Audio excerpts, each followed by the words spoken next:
The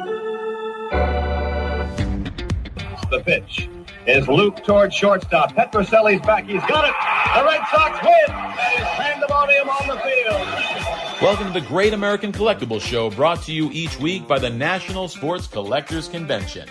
Join us every Wednesday evening at 6:30 p.m. Eastern Standard Time and get the latest news from the greatest experts in the sports collectibles world.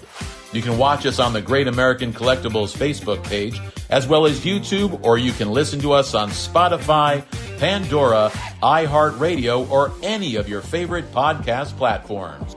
And now your hosts, award-winning sports collectibles author Tom Zappola and Boston radio personality Lou Blasi.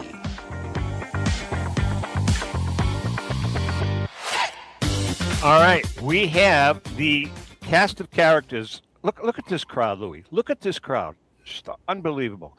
And quite frankly, this is new ground for us. This is a lot of people. Yeah. But I really do think I am kind of the best looking guy in the neighborhood. I mean, I think so. I mean, Ellen thinks I am, but you know, what the hell? We'll have to talk to her. Welcome to the Great American Collectibles Show. We are thrilled. This is our National Sports Collectors Convention show. These are the guys that just make it all happen. Joe Drelich, Brian Capola, Jimmy Ryan, Shane Wynn Shane, you're the actual marketing director of your company for the entire national. What is the name of your company? What do you guys do? I mean, I know you're all over the place. Yeah, I mean, I work for JBJ, right? That's I am now doing the marketing and communications operation for these guys. So I do what they tell me to do. All right. And then the self-proclaimed GOAT in the middle, Derek Grady, kind of helps us put it all together from Heritage Auctions. Derek, how are you today? You know, and when Brian, Jimmy, and Joe have a big question about promoting shows, you know, they're just blowing up my phone. No, I'm kidding. They've never asked me one thing about. I've been friends with all of them for a long time. I don't think they've ever asked my opinion one time on a show. But they've done such a great job in their own individual shows. Joe with the Phillies show, Jimmy and Brian with the White Plains show. It's not shocking to me that the national and yeah, we're in a unprecedented time with all the new collectors, but they're running it. What they have to go through to put this show on it's monumental. I mean, you guys, how long have you had it now? You guys, 3 years? Yeah, this is our third. Yep. This is your third year. I mean, it has consistently gone up in quality, in attendance. I mean, you guys have done a great job. But before we start, I got to tell you a funny story. Lou and I were talking. Rico's not here today. I don't know where the hell he is, hanging out at some cigar store. But It's on a golf course. Last week, you know, it was kind of funny. Canadian smoke, probably. Rico, last week, I got a call from Paul Borges, PB Collectibles. Paul's a great guy. He says, geez, I'm at the Red Sox game, and it's Rico Petroselli night. I says, Paul, Rico never tells Lou or I anything, ever, right? Never mentions it. So it was his night. They were honoring him to be up in the Legends Suite, and he schmoozes. You guys know how it is. Schmooze with the corporate people, sign some autographs, all that good stuff. And the Red Sox pay them handsomely. They pay them pretty handsomely. Unfortunately, if you don't show up, you don't get paid. So what happened was Rico was on his way to the ballpark from Nashua, and he got stuck in a traffic jam because there was a police something going on with the police. So he was stuck. He was stuck in a traffic jam for 2 hours. And he got to the ballpark. By the time he got to the ballpark, they had already honored him. They had pictures of him on the Jumbotron and all of that stuff. But he wound up not getting paid. So he was, I said, so what are you going to do about it? He says, I tell you honestly, I haven't, and I don't know if you guys know this, but Rico's a Christian. And he said, I have not sworn like this since I went 0 for 32. And dead serious. And so now he's negotiating with the Red Sox so they pay him for the gig. We'll see what happens. Wow. You just made all that public. That was. Oh, that's okay. No. Rico knows. He certainly knows. Trust me, he certainly knows we were going to talk about it. All right. Let's talk about the National. Joe, we're going to start with you. Kind of give us an overview. some of the things, the new wrinkles that people are going to see? And obviously, you guys have been working this for a year already. Just kind of give us an overview of the whole thing. Well, yeah, I mean, again, the National is about the cards, right? So it's always going to be primarily about the collectors, the dealers, and the cards. And, with regards to new activations or new things that we have going on, we have an expanded Hall G. If anybody was at the show last year, upstairs is Hall G. You take the main escalator right in the front lobby upstairs. And last year we had about 75 8-foot dealer tables in that space as a test pilot, and it was wildly successful. So we were able to expand upon that and create a 150 table space along with about 10,000 square feet of corporate space, where we have about 14 different corporate activations up there with new brands. And we're really excited about that. The upstairs pavilion has a real interesting international flair to it. We have dealers from, I believe it's 12 different countries exhibiting up in that space. We've got a nice presence of soccer, which is perfect timing for the World Cup. I know we have a really some high-end Formula One, F1 dealers, which people have been asking about. Pokemon TCG is represented as well. And again, the other beauty of that space is it's allowed us to clear the deck a little bit of the waiting list. The National has a really extensive waiting list of dealers that have been patiently waiting for, some of them, multiple years just to exhibit and set up at the National. So that's a real exciting thing for Jim, Brian, and myself to be able to help activate everybody and get their cards out on display, because that's what makes the National exciting too. Is we come in like a tornado, for a 2-week tornado, and we set up this amazing display. Probably it's got to be the best display in the world, with partners like Heritage, who's Derek's on today. Heritage does an amazing job. But yeah, we get to set this up, and we're just as excited as everybody else, because when it comes down to it, Jim, Brian, and myself, we're card guys, we're collectors, we love it. So we get to walk around and see all the new dealers that are exhibiting for the first time too. So, I guess I would say it's Hall G is the highlight. There's also some upgraded components to the show. Again, it's always about the cards. So we never want to overpower the show with activations, but our stage has been really seriously upgraded from the stages in the past. We have a really cool hobby tribute area. I'll let Shane expand on that, what that's all about, but we're really excited. Jim, Brian, Shane put a lot of work into the design of that. I can't tell you how many hours went into developing it. I know I'm kind of being cryptic about it, but I'll step away there and let Shane jump in. Well, yeah, go ahead. Pick up on that, Shane. I can tell you how many hours. A lot. Yeah, no. Thanks for teeing that up. So we've got something really cool that's going to be up in Hall G this year, and again, with the point being that this is everything we do is with the lens of the hobby in mind, right?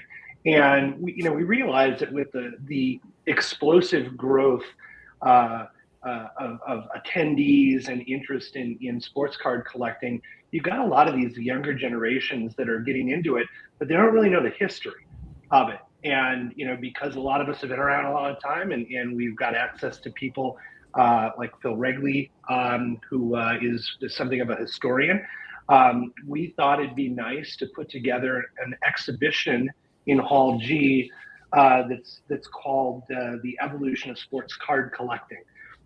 So we now have a sort of museum quality exhibition that people can meander through up there, that starts in the 1890s and cool. Roots it, right? Like tells a story that really the history up until today of sports card collecting, how it's grown, how it's evolved. We weave the National in to that storyline once we get to the 1980s.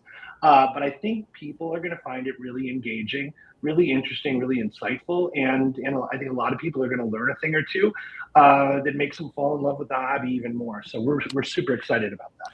Derek, Joe made a comment about the Heritage. It's not a Heritage booth. It's a Heritage exhibit. I mean, the last couple of years, man, you've blown people away. I mean, it's like literally a museum on wheels. Can you share some of the tidbits or You know, teasers for when this year?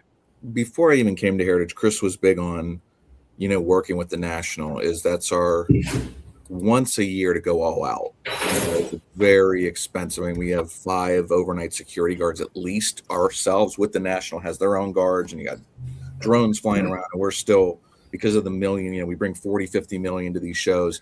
And I think it was a few years ago or 2 years ago where we decided this is big enough for us to bring in entertainment and Hollywood and some of that stuff.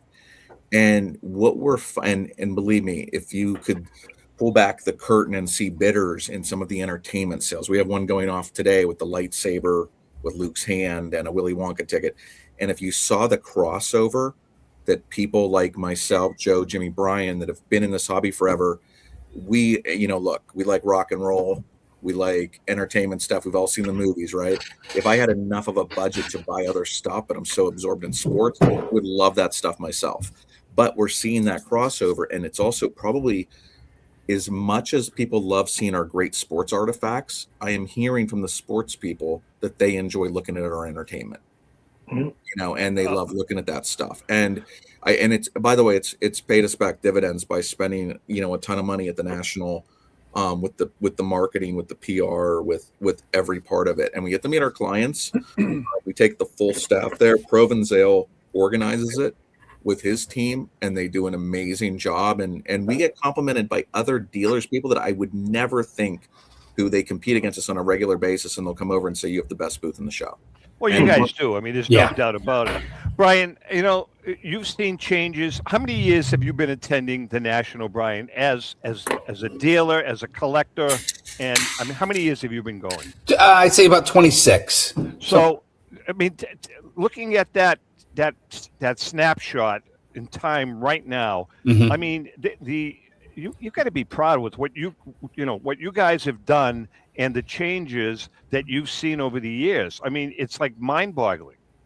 Yeah, I mean, absolutely. Back in 2000, it was a giant card show, right? I mean, the corporate activations were nothing in comparison to what they are now. And, COVID reset the market, as we all know, and which is wonderful. But the show itself the loins of the show are just so phenomenal. And the market is so great. And, JBJ got to step in at the right time and put some more energy there. When you have partners like Heritage and they build their corporate booth, and it's museum is probably an understatement of just how insane the artifacts are in there. But I mean, just like there's like 6x6 or 8x8 wood pillars holding up this Crazy. Temporary, this temporary structure. And, not only them, but eBay's there doing the same thing. Golden's there doing the same thing. And for somebody who's got fresh eyes walking into their room, it is so powerful, the message that they get. And It's really I mean, it really is overwhelming. Jimmy, do you guys, I'm going to ask you this, Jimmy, do you have a specific role? I mean, you guys, the three of you, are nonstop for the entire week. But do you have specific roles, like Joe's handles one thing, you handle one thing, Brian handles, or do you guys just share the load? Well, we started out with division of Joe does corporate, Brian does technology, and I do show functions. But we are cross-trained and help the three of us out. We all work together, three of us help each other out inside of our own areas. And we also handle new projects as they come on together. And we're pretty solid. We're a pretty solid team. But we started out, like I said, division, and then we come together. Louis, jump in here, by the way. I'm trying to decide who to ask this question to, and I think I'm going to ask it to Brian. Someone hires you as a tour guide. It's their first trip to the National. They're coming. What advice do you have for them? How do they run the weekend to the National for their first time? They go to the ATM machine and get more money. So, well, I mean, that part is true. What do you do? Well, obviously build your list of, things you have to see, but I don't even know if you can go in there with a structured plan like Disney World and just say, we're going to hit these 3 rides and then have lunch. I just think you just start going down the aisles, and there's just so much. There's just there's so much inventory. So if you have more than one interest, you're going to be pulled in many different directions. This is a really hard question to answer. It's but overwhelming. That's the word I hear the most. It is. And it's overwhelming for me. I don't know if it was Joe or Jimmy. I don't think I saw one of them until like the last day of the show. How is that even possible? How is it even possible? And it's there. I didn't even get to go up to what hall is the new one, G? I didn't even get to go upstairs. And the last day, I finally made it back to the back of the room. And there's great stuff everywhere. It's not like they have this section that sucks. Yeah. Everything, it's so overwhelming. I don't even know how you could do that show in less than several days. And also, too, when you run into somebody you haven't seen in a while, this is where you gather with people, too. And you want to talk to somebody. If you spend too much time at somebody's booth, you might not get to see something else. You know something else, Brian? I mean, Derek, you're making a good point because I have never, I could be wrong, but, especially the sponsors of the show, they're all over the place. I don't think there's a bad spot or a dealer. There are so many people. There's no such thing as a bad location because everybody is all over the place. So I think that's a real benefit. But I want to ask Shane. Hey, Tom. I'm sorry. Hey, Tom, real quick. Sorry. I just wanted to touch on a couple of things that Brian said and Derek said. So I want to go backwards just for one quick second. The one thing that when Brian was talking about the Heritage Museum, the coolest thing about that to me is that it's actually all for sale. So for me, that's my favorite part is that when you go to the Baseball Hall of Fame, you see all these amazing artifacts, or the Football Hall of Fame, you can't buy any of them. Yeah. That's the coolest thing about Heritage is everything is on display, but at some point is for sale. And then the second thing I wanted to say, what Brian was saying about, what do you do? I think that the biggest messaging I'd like to send out is I'd like to send it out to the people that have never been to the National and are big sports fans, because I think, to Derek's point, you can just wander the National and something is going to click with you. There's no doubt about it. Whether you walk through corporate and you're participating in cool activations from the manufacturers, whether you're scrolling through the vintage card area and getting nostalgic about your childhood and see some cool stuff that you remember opening up Kellogg's or, post cereal stuff, and something at the National, if you're new to the space, you might be connected to the Pokemon TCG. You might be connected to the live selling pavilion. I really do think that, Lou, to your point, is just go in there with an open mind. Really, it's a cliche, but really comfortable shoes, access to the ATM, and just kind of let your own collecting passion just pull you in a direction, because it really can be overwhelming, but also fun. Absolutely. It shouldn't be looked at as, oh my God, like, what do I do? Where do I go? It should just be like a stroll in the park kind of a thing until you find something that you really connect with, and then you can spend as much time as you want in that space. So I just wanted to try to tie that all in with my own thoughts. Shane, before we take a break, do you guys, I think this is really important, do you guys have a mechanism for, I'm on the floor, I'm shopping, I'm looking at just different stuff, but there's all kinds of things going on at the event. Is there any kind of a real-time mechanism that you had to let people know that, hey, this is going on here, this is going on at this time, rather than someone on a loudspeaker, I guess? Yeah, absolutely. So if you follow us on X, which is at NSCC Show, you will have access to real-time information throughout the show. So leading into the show week, and during the show, if you're following us there and getting alerts, things that are happening at the show, like, for instance, a really cool activation happening on the Mike Burkus stage, for instance, we're pushing that information out in advance to people. We're also giving people alerts, reminding them on things like, hey, if you want to do trade nights tonight, now is the time to get in line. Here's where to go. So follow us on X, and you'll have the most real-time information that you need to be able to navigate. All right, well, listen, we're going to take a quick break. The guys from the National are in the house, and the guy in the middle, the GOAT, is also in the house. Thank you. You're quite welcome. You're quite welcome. 1 second. The audio is fighting me a little bit here. What? Sorry about that. All right, we're going to take a quick break, and we come back. We got more National stuff to talk about. Hang in there. We'll be right back.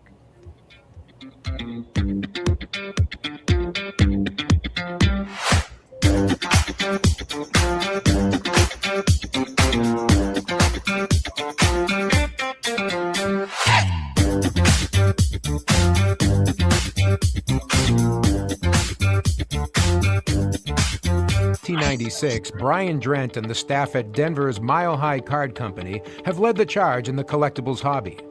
Mile High is a full-service dealer specializing in buying and selling cards and offers a competitive consignment program for all collectors. Whether it be their computerized want list service, appraisals, or auction services, Mile High has it all.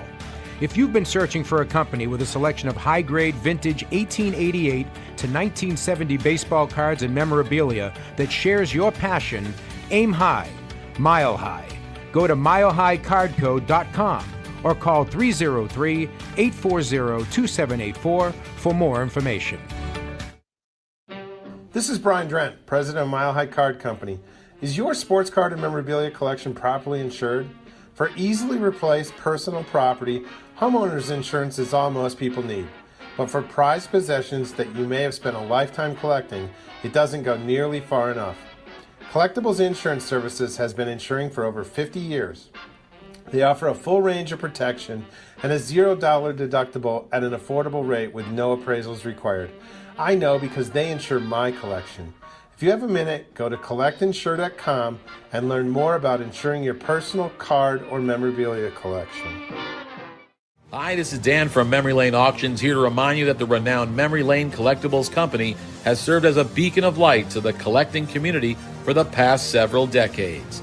Indeed, folks, it has been our utmost privilege and pleasure to provide the most enthusiastic collectors with an abundance of the finest sports cards and memorabilia for America's most coveted sports personalities via our world-class auctions. Whether you choose either a private sale transaction or the auction route, Memory Lane cordially invites you to reach out to us to maximize the value of your prized possessions. Also, it is not just sales that we pride ourselves on being the best of the rest, because if you are seeking a particular keepsake for your esteemed gathering, we will be relentless in our quest to find that special piece to fulfill your collecting dreams. So no time to wait. Reach out to us today for the purposes of capitalizing on our unparalleled marketing capabilities. Simply pick up the phone and dial 877-606-5263. That's 877-606-LANE, or find us on the World Wide Web at www.memorylaneinc.com. Now is the time for your valued consignment to ultimately become another one of Memory Lane's record-setting prices. How would you like to own the bat that was used by your favorite player when he hit that towering home run or game-winning base hit? Now look no further than JT Sports, specializing in the sale and authentication of professional game-used bats. As the official authenticators of professional model game-used bats for PSA DNA, JT Sports will guarantee the authenticity of any bat purchased from them. JT Sports also buys and sells game-worn uniforms, gloves, and baseball equipment. The unique quality of the collectible is what JT Sports is all about. Give them a call at 609-487-8003 or check them out at GameUseBats.com.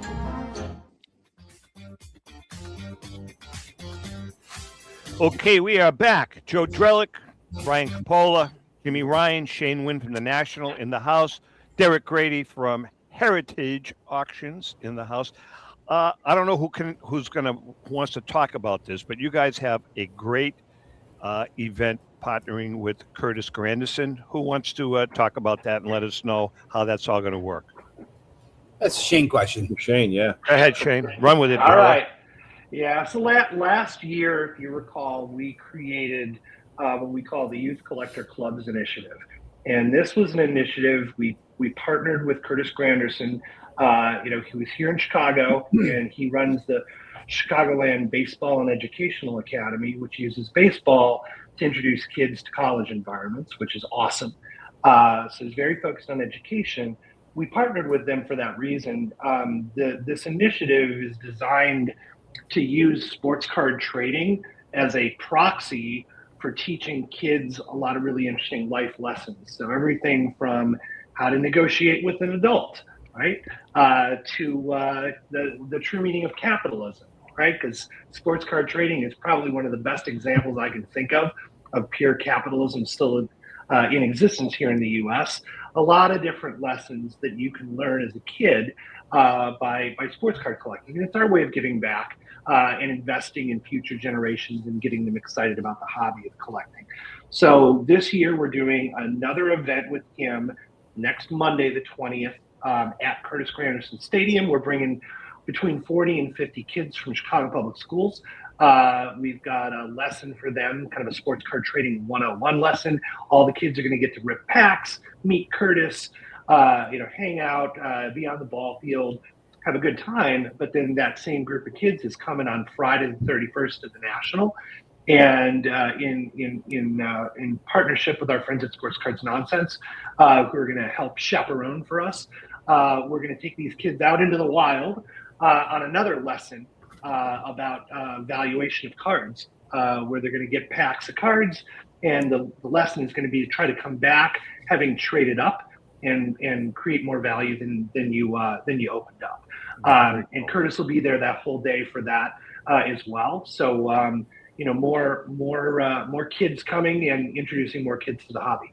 Now he is going to be up on stage, I believe at 2:45 or 3 o'clock, I guess, on that Friday afternoon. So you can meet Curtis, and that's a great thing that you guys are doing. By the way, we are going to be broadcasting.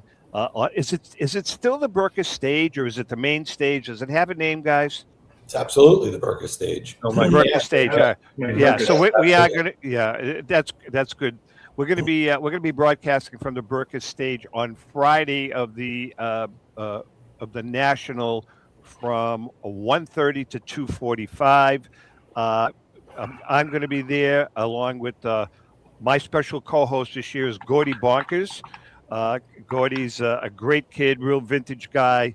So we're going to be working with him, and then we have a cast of characters: Derek, Joe Tomasulo, Joe Orlando. A bunch of guys are going to be joining us on the stage. So it's going to be a lot of fun. I want to talk about VIP tickets. Are the VIP tickets all sold out? Did I understand that? They're all sold. They're all sold out. They sold out earlier this year than last year. Last year we sold out in July. This year we sold out in April. What does the VIP? What does that offer you, Jimmy? What is that ticket specifically? Is it to every day, or can you explain? Correct. So there's two different VIPs. There's actually three VIP tickets, but the first two are linked into autographs. There's the all access VIP, and there's the basic VIP. All access VIP and basic VIPs get you into the show an hour earlier every day. And there's also with the all access VIP, there is 18 autograph guests. With the basic VIP, there's 12 autograph guests that you can get. There's also a VIP party that happens on Wednesday, where we provide a nice food buffet, lunch, access to the VIP room all week long. So it's a pretty nice package to sit back and relax and enjoy the show. How many of those did you sell? There's 5,000. There's 5,000 VIP packages. Holy cow! Wow. And it's sold out. Sold out. Is there a reason? Sold out in April this year. Is there a reason why it's 5,000 and not 7,500, or why it's 5,000? What is it too many people? You guys limit it? Well, we kind of limit it on purpose, because if you have too many, then you lose the VIP specialness, right? It's special because there's only so many limited. There's only so many people can go in the room at a time. Only so many people can go to the party. Some people get their autographs. You make it too big, it just becomes an ordinary package then. And you have every dealer on the floor at those times too, right? So, correct. Yeah. Then there's a lot. It's like a 1 of 5,000. Right. Yeah. And then there's also 3,000 early entry packages that we sell. 5-day early entries. Same thing. You get in an hour early every day, but there's no autographs tied to it. It's just early admission to the show, basically. Is that sold out also? That sold out about 10 days ago. Jeez. Okay. Wow. Awesome. Last year we sold out the day before the show. This year we sold out 10 days in advance. Cleveland, going back a couple of years, we were still selling them at the show. Interesting. It just shows you how the show has progressed over the last 3 years. Brian, talk about trade night. It's a fantastic event. I mean, room full of young adults and adults actively trading cards. High energy atmosphere. It's held up in the ballrooms, 24 to 36, which is up the escalator. If you've been to Rosemont, you know where it is. Energy's phenomenal. eBay's a sponsor. If you've been to any trade night before, you know what to expect. Shout out to Dave Marino from Reimage, who runs the trade night for us. Does a fantastic job at doing it. So what I've heard from a lot of different collectors, and I know there's no way of stopping it, but this is the sanctioned trade night of the National, right? Sponsored by eBay. Then you have in every hotel that I was in, right, including my own, people starting at 4 p.m. and in the lobbies, 4 in the morning, overtaking the lobbies. Is that, I look at it as, I cannot believe the strength in the hobby and the amount of people that are setting up their wares, coming from the National and saying, this isn't enough for me. This 9 to 5 or whatever you guys think is cool, or 9 to 6 that's great. Now we're going to have our own show. And they sit there till 3 a.m. sometimes, and it is mass chaos. I don't even know Derek, just to add to what you're saying, I'll tell you what's really cool is in those lobbies, you've got 14, 15-year-old kids, some with their parents, but with friends and stuff, with their briefcases. And I observed, actually, we filmed a couple, I think it was last year. It's just amazing how they're communicating with each other. People, a 14-year-old kid maybe from Boston talking to a 14-year-old kid from Dallas, and they're shooting the breeze. They're talking to each other very respectfully, and they're doing business. Really cool to see. But my question is, does that, I don't want to say annoying, but does that have anything to do with you guys, where you, Brian, Joe, Jimmy, do you guys not like that? Are you guys okay with it because it's not the sanctioned trade night? What is your take on that stuff happening? I mean, we try not to allow other sanctioned trade nights happening inside of ballrooms and stuff like that. But as far as stuff happening in a lobby, I think it's great. Yeah. I think people can't get enough of it. I think it's fantastic. Yeah. I mean, these are future table holders too. Yeah, they are. It's great to watch people. Yeah, the one area that we police heavily is inside the show, out of respect for the dealers. Sure, we absolutely. not allow the lunch tables to get overtaken. That's a good tie-in for our security. Beef up again. We've compounded year after year the amount of security that we bring into the building, and we'll have the most security that we've ever had. And we had a tremendous amount last year, and I think we've doubled it again, just because we find that it makes everything run smoother. When you can't duck out that door to have a cigarette or take a shortcut to your hotel, there's just a uniformity that makes the show and the event run a lot better. And, so that's the one area we police a lot is inside the show. And we'll continue to do that because out of respect for the dealers, right, is the dealers want the transactions and want, the opportunity to see the cards that come into the room. So it's our job to try to provide that environment. So, but like Jim said, we kind of love the energy and the fact that they're doing these pop-up events, as long as they're not an actual like show that's off the back of the National, which we would have some say in, but trading cards till all hours of the night is pretty awesome. Yeah. It's I think really, it's great too. It's unbelievable. And so my question for the entire group, including Lou and Tom, is I keep hearing, this is a bubble, that the sports card collect. I mean, you have cards that have gone up 800x, 100x, 50x over several years, right? And that's like the definition of kind of a bubble where prices go crazy quickly. And I have been defending that. I feel, and these guys are show promoters too, so they understand whether their crowds have been going up and their amount of different people are coming.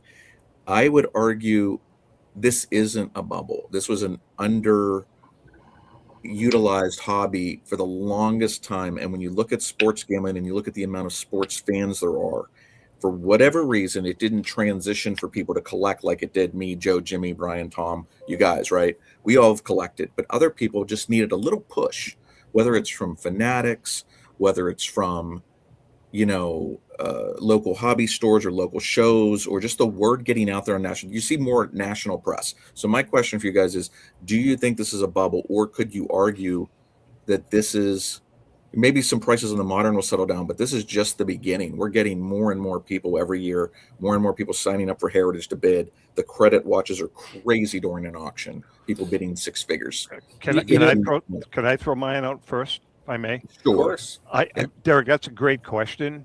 And I think, listen, if I'm wrong, tell me, but I think that this hobby, like using you guys as an example, tying in with, and not by design, but people are really into, for instance, FIFA right now, MLB, NBA.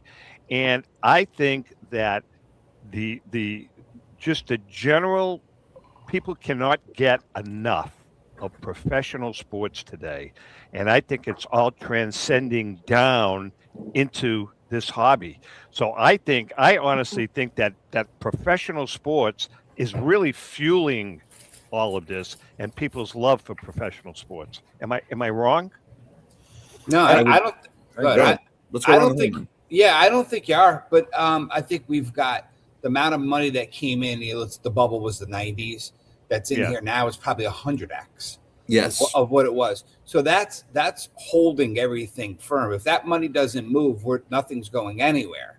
So with all these other things, with new marketing and the internet and the interest, and there's a lot of things keeping us very strong here, which is wonderful. So that's my take. Yeah, I think I see it as stability and education, and we've elevated both of those two areas of our hobby tremendously, right? So if you go rewind 10 years and you took a vintage box of trading cards that your uncle, who unfortunately passed away, gave you, and you took them to a card show to sell, you'd find buyers and they would be looking to pay 40-50% of market. Yeah. Now it's just completely upended and changed. You can use your cell phone and use an app and get actual data and have buyers that are just lined up to pay 70, 80, 90, 100% of comp. So I think people feel a lot more secure when they actually make their purchase, knowing that there's actually buyers there, which I don't think our industry ever had. And I think education is the other piece. A lot of companies have come into the space and they've developed systems to teach people how to collect and how to get information. And education is the key. And I think it's proven mostly by vintage trading cards. And I'll tell you why, because you see, and Derek can probably chime in here too, you see PSA 3s and PSA 4s of XYZ card, Mantle, Clemente, Koufax, pick any name you want, outselling 5s and 6s because of eye appeal. That's education. You've got to have a higher level of education of our industry to understand you want to own a PSA 3 versus a PSA 6, because that 3 is a much better quality card. So we didn't have that level of education, didn't exist in our space. So I think people have gotten smarter. I think, Tom, what you're saying is correct. And I also think knowing that you actually have value. So let's just say we have a big event like the World Series and whatever two teams are in it, or the Super Bowl. I did that, right? I bought Sam Darnold cards because I didn't want to bet on the game. It worked out great for me. But the point is if Seattle lost, the Sam Darnold cards would still have value. They're not worth zero. If I bet $100 on the game, if I lose, that $100 is gone. If I buy $100 Sam Darnold cards, I probably still have $50 or $60 worth of Sam Darnold cards. And the fact that they won means I have $300 or $400. Those cards went 3 to 4x. So I think people are smarter. I think they're more educated. And I think, we've done a good job inside of our space of supporting it. So, to me, bubble probably, right? If the housing, doesn't work out, if the economy waffles, we're going to see some pullback. But I still think it's like anything else. It's like oceanfront property. The good stuff will flex, and then it'll shoot right back past where it was, because that's what it's done for the last 40 years. So, Jimmy, what is your take? I mean, I think these guys summed it up great. The only thing I can say is that, when I got into this in 1985, people told me I was crazy because it wasn't going to last more than a couple of years. It was a bubble back then in 1985, and here we are 40 years later, and it's still going strong. So I think, as Joe said, is it a bubble? Not a bubble, but there will be ups and downs. There always is in everything, right? If you look at the last 40 years of history of housing, like Joe just said, there's ups and downs in that, right? But collecting cards and our hobby is history, and people love history, and history will always stay. That's how I feel. It's always going to continue, I think. Hey, before we take a break, let's talk about, and Shane, you can address this, the relationship with TriStar. I mean, you guys have a tremendous roster this year. It was mind-boggling. I started reading who's going to be there. My question is, who's not going to be there? It's I mean, Jeff and TriStar have been great partners to the National for so many years, and they do such a great job producing that entire area every year. There's incremental improvements in all kinds of ways of looking at it, but I'm locked into things like Tyson and Holyfield signing within a half an hour of each other, right? So there's some interesting things that are going on from a story standpoint that transcend just one individual showing up and sitting down and signing things. Now you're starting to see, a little bit of drama enter the equation, so to speak. So, I feel like every year Jeff and that team get a little bit more creative in the way that they're shaping the overall day or set of days. So certainly it's something that every single person who's bought a ticket to the National should be going to that pavilion and buying tickets and getting memorabilia signed. I wouldn't miss it. It's just incredible. All right, listen, we're going to take a quick break. The guys from the National, Joe D, Joe Drelich, Brian Capola, Jimmy Ryan, Shane Wynn, Derek is in the house. We have one more segment, and we got much more to talk about. So hang in there, and we shall be right back.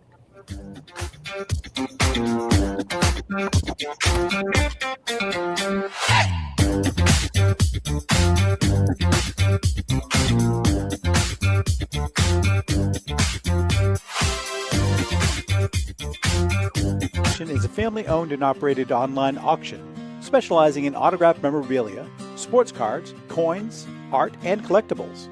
Since their founding in 2010, they've grown to 2 facilities in Phoenix, Arizona, totaling over 60,000 square feet. Jared Cavalier and an incredible staff of over 150 team members serve a very large customer base and enjoy every minute of it. By working with leading authentication companies, Pristine ensures all items are 100% authentic. In addition, third-party authenticators regularly travel to Pristine Auction to provide authentication services on site. Pristine Auction strives to operate its business in a way that's honoring to God, their families, and their customers. With a strong focus on speed, quality, and premier customer service, their mission is to be the leading online auction for every level of collector and fan. Pristine also works for Hope Sports and Identity Hoops International, traveling to Mexico to build houses for the less fortunate. Pristine Auction offers several online auction formats with thousands of auctions ending each day. For more information, go to pristineauction.com. That's Pristine Auction, the best in the business. If you are a discerning collector interested in owning the most important pieces in the hobby, look no further than Leland's Auctions. The original sports auction and appraisal house, Leland's was established in 1985 by legendary Pioneer founder Joshua Leland Evans. And today, President Mike Hefner carries on their tradition. From the Tom Brady card and memorabilia collection to the famed Boston Garden auction to high-end card auctions from every major sport, Leland's has always maintained the highest standards. Go to Lelands.com and get your bid in. That's Leland's, the hobby's leading sports auction house for 4 decades. It's often been said that championships are won on the practice field, and world records come only to those willing to work harder than everybody else. Heritage Auctions is the world's largest collectibles auctioneer because we believe that becoming the best is only an invitation to the challenge of remaining the best. This requires the skills of the hobby's top experts, capable of identifying and maximizing value for our consigners. It requires the most visited website in the industry, courting a global audience of collectors over 1.5 million strong. It requires a dedicated press department that expands our global reach far beyond the entrenched hobby marketplace. It's hard work, but a simple premise. Present the finest collectibles to the largest population of potential buyers, and world records will come. We invite all listeners to put the unmatched power of Heritage Auctions to work for you. Auction evaluations are always free, and our commission-based fee structure ensures that our interests are always aligned. The highest possible price for your collectibles. There will always be new world records to chase, so let's chase them together. Visit our website at ha.com and request your no-obligation review today. Hi, this is Dan from Memory Lane Auctions, here to remind you that the renowned Memory Lane Collectibles Company has served as a beacon of light to the collecting community for the past several decades. Indeed, folks, it has been our utmost privilege and pleasure to provide the most enthusiastic collectors with an abundance of the finest sports cards and memorabilia for America's most coveted sports personalities via our world-class auctions. Whether you choose either a private sale transaction or the auction route, Memory Lane cordially invites you to reach out to us to maximize the value of your prized possessions.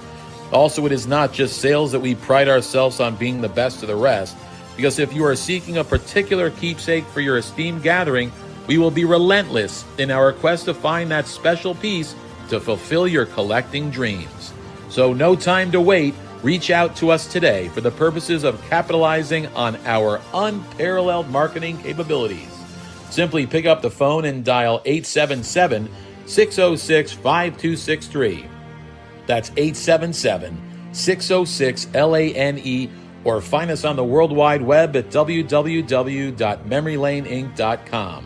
Now is the time for your valued consignment to ultimately become another one of Memory Lane's record-setting prices.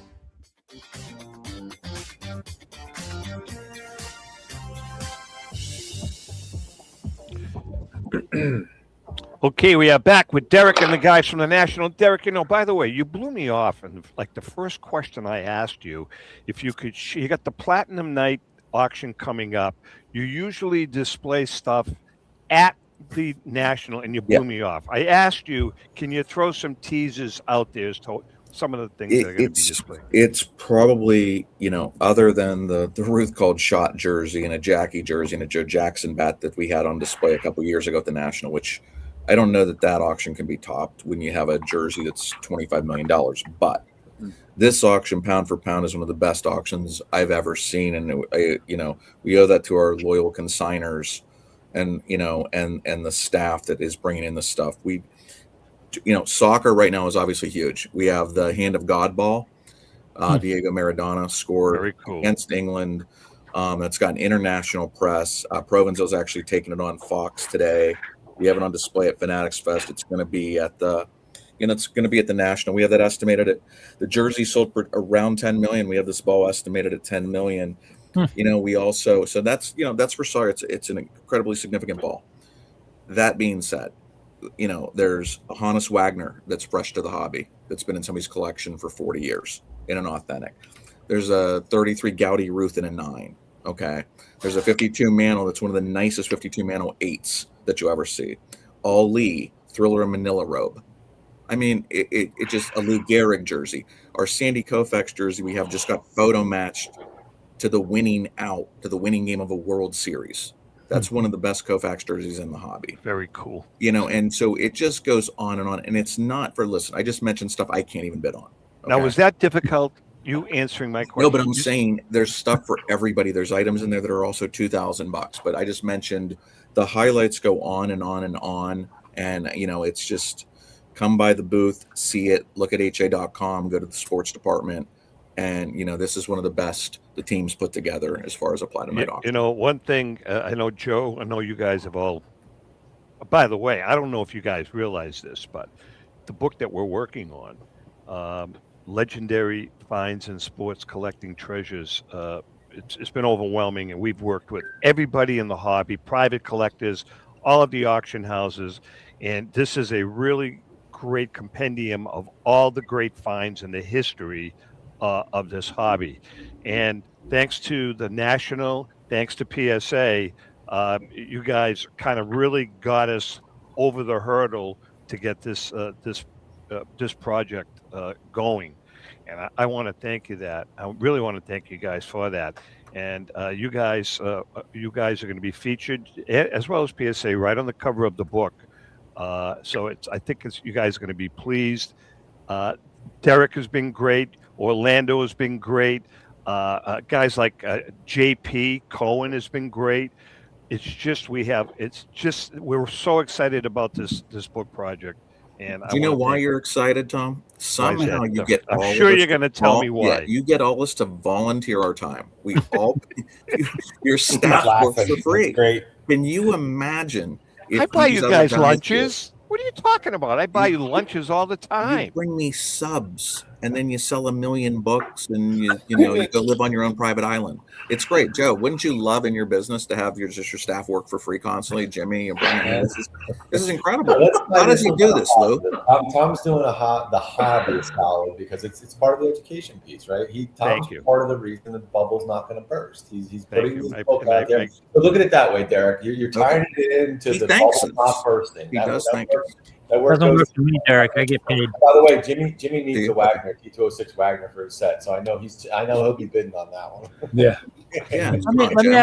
Let me ask Joe a question, because Derek kind of reignited a question I've had for years about the National, and you can spread the question around if you want, but it's about the security measures at the National. But my main question is, and I know you have the number, feel free not to tell me if you don't want to tell me, how much money is on the floor at the Nationals on an annual basis? Money, cards and money, and just money. Just value in whatever's on the floor, whatever's being distributed on the floor. We probably can't count that high. How can you even probably can't count that high, guys? How can you calculate that? There's over $1 billion easy. It's not even close. If we're 50 million on display, and Brian knows this. The ATM machines spit out well into the 7 figures. Wow. The ATM machines. So Tom, this year we loaded the ATM machines with only hundreds. There it is. That's how we're rolling. It's on another. It's just on another level. It's just on another level. This is great. All right, listen, Lou. Why don't you tell? By the way, everybody has to have insurance. You don't have insurance, you're a knucklehead. Speaking of insurance, Lou, how about our guy Tom Finkelmeyer? Well, the Finkelmeyer Insurance Agency has been insuring collectibles since the early 80s. The late Tom Finkelmeyer wrote the original sports memorabilia insurance policy when no one else in the industry was insuring sports collectibles. A lifelong collector of sports cards, Tom Sr. instilled the love of collecting in Tom Jr. He's the current president of Finkelmeyer Insurance Agency. Tom Finkelmeyer Jr., with 3 decades of insurance experience, has paired that expertise with 50 years of collecting. And with a litany of professional designations, including counseling and risk management, Tom covers every aspect of your collectibles insurance needs. Unlike some companies that just sell collectibles insurance directly to the consumer online, Finkelmeyer Insurance Agency is the only independent retail agent who specializes in sports memorabilia and collectibles nationwide. Representing all major companies that sell collectibles insurance, there's no agent that insures more collectors, dealers, appraisers, auctioneers, or events in the collectibles hobby than Finkelmeyer Insurance. Our good friend and hobby legend John Tobby of JT Sports has been using Finkelmeyer Insurance for over 20 years. For more information, go to thefia.com. That's Finkelmeyer Insurance, where collecting is our passion. And I also want to talk about Derek's good friend and our good friend Michael Veriali and his unique business, Sports Cards, the Hobby. Michael takes a kind of a unique. He's got kind of a unique take on the hobby. He's more of he's an advisor. He takes pride in educating collectors. He holds seminars in libraries and talks about the ins and outs of the hobby. And he'll advise you on making sound decisions based on your collecting needs. You can follow him on Instagram at Sports Cards the Hobby or on Facebook. Plus, check out their super rare collection of, he's got an amazing collection of Ken Griffey Jr. signed rookie cards. He'll do appraisals for you. Again, visit sportscardsthehobby.com or call or text 631-339-0900.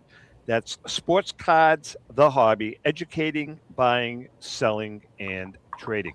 You know, for you, whoever's watching, if you've never been to the National, there's nothing there that you can't find. If I'm missing stuff, guys, vintage cards, modern cards, supplies, thousands of supplies that you can buy out there. You need card grading. There's how many different third-party authenticators are going to be there? Third-party grading services. Anybody Everyone know? for certain. You Yeah. know, I mean, Everybody. PSA, yeah, Beckett's, JSA, all SGC, Tag. And like David Adams, Steel City, Blowout. Those are the biggest wax distributors. So they're all there. They're all gonna be there. They're all there, and every auction, Pristine Auctions and Clean Sweep and Leland's, and it just the brand names in the hobby are everybody's here. You know, there was one other thing, Shane, I wanted to ask you about. You know, when you're on the floor of the National, it's very easy to get overwhelmed and confused. I want to find out where the Heritage booth is. I want to know where Pristine Auctions is located. I mean, unless you have a roadmap, how do you do it? Do you guys have a mechanism for people to be able to find certain places? Yeah, so our good partner Ludex, that hopefully everybody knows. Ludex created an interactive map for us that we've now been running. And if you download the Ludex app, you'll find a link right on that front page above the fold. Click to the National, and it'll give you all kinds of options, but one of them is the interactive map, and you can zoom in on that on your phone. You can click a booth, it'll tell you exactly what that booth is. Or for a lot of the corporate partners, like Heritage, for instance, you'll see their brand and you'll see exactly where their booth is, where they are in the hall that you're located in. So I would encourage everybody to bring that along with them, because it definitely makes it easier to navigate, especially back to our conversation earlier about how overwhelmed people can feel when they come in. If you are a person with a game plan where I want to go here, I want to go here, I want to go here at minimum, you can literally map out for yourself a progression using that map. It's super helpful. Very cool. Shane, Joe, I want to ask you. I'm Joe, sorry, Shane. I'm sorry. Go ahead, Lou. Patrick in the chat was asking about the X handle as well, because he wants to follow along when he goes to the National, some of those alerts that you talked about. So just repeat the X. Yeah, it's at NSCC Show. That is our handle on X, or if you're on X and you search National Sports Collectors Convention, that handle will come up as well. So definitely do that. Joe, what's hot right now, in your opinion? I mean, like, we're going into the National, vintage, modern, ultra modern, memorabilia, or is a little of everything? Well, again, I think I'm going to go back to what I said about card grading, right? I think eye appeal is the hottest thing going right now. Overall eye appeal of a card is where the hobby's trending. If you just look at auction results or sales on any internet platform, the grade is becoming less relevant. It's certainly relevant, so I don't want to say it's not relevant, but people are willing to spend a lot of money on a lesser numerical number for a better looking card. To me, that's one of the hottest trends I would say that I've seen from the vintage side. The other side I think I would say is obviously Shohei Ohtani's a slam dunk. His stuff just keeps setting records, and really rare pieces and cards of his keep going up for sale. I think that probably from the modern side, I think it's ever changing, right? Soccer is absolutely on fire. It couldn't be any more in your face. So I think that people are gravitating towards that. I've heard a lot of chatter about that. TCG and Pokemon, I know we're a sports show, but TCG and Pokemon has become a beast. There's so many modern athletes right now that are collecting TCG, Pokemon, and sports as well. So I think that's certainly something that has to be recognized. I mean, I think most of the card grading companies report that they're grading as many, if not more, cards from that arena than the sports side. But in particular, any particular player, I think it's really just, if I had to pick one, I'd say Ohtani still. It would be the You mean he has surpassed Rico?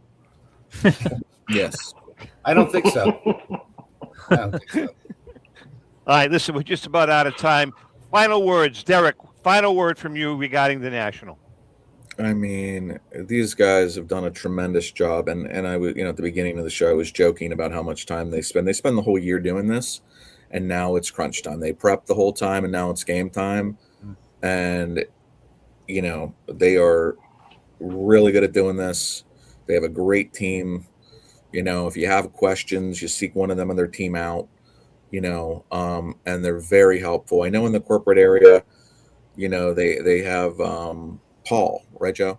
Comes around and handles. I mean, anything, a light fixture doesn't work or something doesn't work, a computer thing, the wire, anything, it's handled immediately. I mean, it's true professionals running this with these guys right here. So it's like, my hat's off. That's all.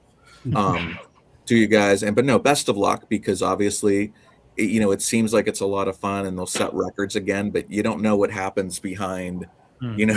When they have a major fire to put out, because that's what it is at these shows. There's always going to be major fires to put out, right? Or small fires, Brian, these guys will be great. For us paper people in the world, which is the majority of us here on the call, we have Heritage produces a catalog for us every year, and in there is the interactive map also. For those who don't want to download it in LUTX. Good call. Yeah, there we go. So that's handy. So make sure you pick up your catalog. Shane, final words. Bring comfortable shoes. Do not Awesome. bring shoes that the first time you're putting them on your feet or when you're stepping floor on the National. Break them in. And if you have arch problems, go to the Good Feet store. They're very, very good. There you Jimmy? go. We Jimmy, joke what do you around say? we joke around between the three of us now and say that, or the four of us, including Shane here, and say that last year's crowd was just a warm up for the crowd we expect to get this year. The hobby is just so hot, and the crowd's going to be so big this year. And everybody just have a good time. Come enjoy it and have a good time. Yeah. Take your time. There's no pressure. Go through the show as you want to go through the show at your own pace. Comfortable shoes, bottle of water, and have some fun. I'll tell you what, for me personally, that Friday that we do the show is the best. That's the best hobby day of the year for me personally, and for Ellen. We enjoy it. You guys are fantastic. And then we always end the day with getting Joe Orlando to spring for a wonderful dinner at Gibson's. It doesn't get any better than that. No, doesn't get any better. With that being said, guys, looking forward to seeing all of you guys. Derek, as always, man, I haven't seen you since when? Wilmington, right? Since I gave you the sub. I feel like we talk all the time, and we do this stuff every couple of weeks, so we're good. And by the way, Derek will be on stage with us along with Joe Tomasulo, Brian Dwyer from REA, Brian Drent, Joe Orlando, whole cast of characters. Looking forward to it. I'm going to see if I can grab one of these 3 or 4 guys, but that's next to impossible, but we'll give it a shot. With that being said, guys, thank you so much for coming on. To our viewers and listeners, I can't thank you enough for the support that you guys have given us. We're in our 11th year on the air. Just mind-boggling. Congratulations. Thank you. Louis, great job. And with that being said, we love you guys. Happy collecting. See you soon.